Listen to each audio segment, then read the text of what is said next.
প্রতারক দেখবেন, প্রতারক এই যে দেখেন, আগে একটু ভিডিওটা এখান থেকে দেখাও। আসেন এবার মূল কথা বলি। আশাবাড়ি ফেসবুক পেজ, কি বাড়ি? আশাবাড়ি। ওরা লেখছে মেডিকেলের পাশে রাস্তায় খাবার বিতরণ, আশাবাড়ি পরিবার মানবিক ও দানি মানুষের সহযোগিতার হাত বাড়িয়ে দিন। দেখেন ওরা কিন্তু প্রতারক। কেন বলতেছি? এটা আমার ভিডিও চুরি করে ওরা লিখছে আশাবাড়ির মানে মেডিকেলের পাশে রাস্তায় খাবার বিতরণ, আশাবাড়ি পরিবার। অতএব এটা একটা ভুয়া এবং তারা কিন্তু চোর এবং বাটপার। তো আমি ওদের পেজে কালকে কমেন্ট করছি, ওরা আমার ভিডিওটা ডিলিট করে দিছে। কিন্তু আমি কিন্তু স্ক্রিনশট নিয়ে নিছিলাম তখনই সাথে সাথে, দেখার সাথে সাথে, এবং আমি ব্লক মেরে দিছি। আসেন এবার আমরা ওদের পেজে ঢুকি। ওদের পেজটা হলো এই যে দেখেন, আশাবাড়ি।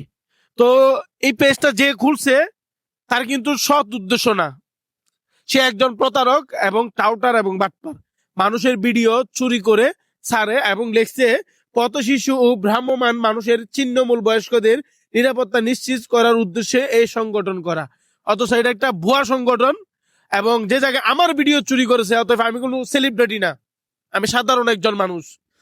আমার অর্থের ইনকাম দিয়ে আমি মানুষের মাঝে খাবার বিতরণ করি, কিন্তু সেই ভিডিওগুলো তারা চুরি করেছে। লজ্জাজনক এবং ধিক্কার জানাই।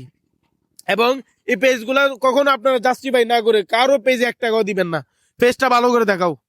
এই যে আমার ভিডিও ডিলিট করে দিছে গতকালকে আমি কমেন্ট করার পরে, কিন্তু এখানে যতগুলো ভিডিও আছে সবগুলো ভিডিও ফেক। অতএব যারা মানুষকে টাকা দিয়ে দেন বিকাশের নগদের মাধ্যমে, এরকম ফাঁদে পাও দেওয়াই যাবে না। অনলাইন প্ল্যাটফর্মটা এখন এমন একটা দুর্নীতি হয়ে গেছে, এখানে চোর বাটপার সিটার ওরা মানুষকে একবেলা ভাত খাওয়াবে তো দূরের কথা, ওরা তো নিজেরাই খাইতে পারে না, ওরা আবার মানুষকে খাওয়াবে কিভাবে? এই যে বলতেছে দান করার জন্য, সদকা করার জন্য, ওনাদেরকে কেন আপনি দান সদকা করবেন? আপনার আশেপাশে কি কোনো গরিব মানুষ নাই? অবশ্যই আছে।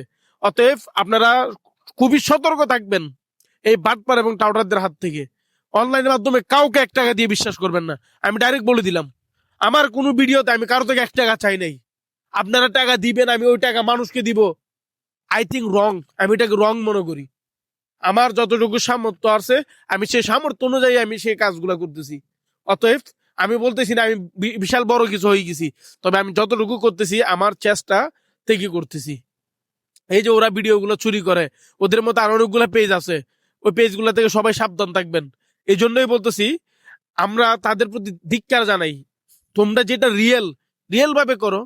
তুমি যদি 10 জন মানুষকে আজকে খাবার বিতরণ করো, সর্বোচ্চ তোমার 1000 টাকা খরচ হবে।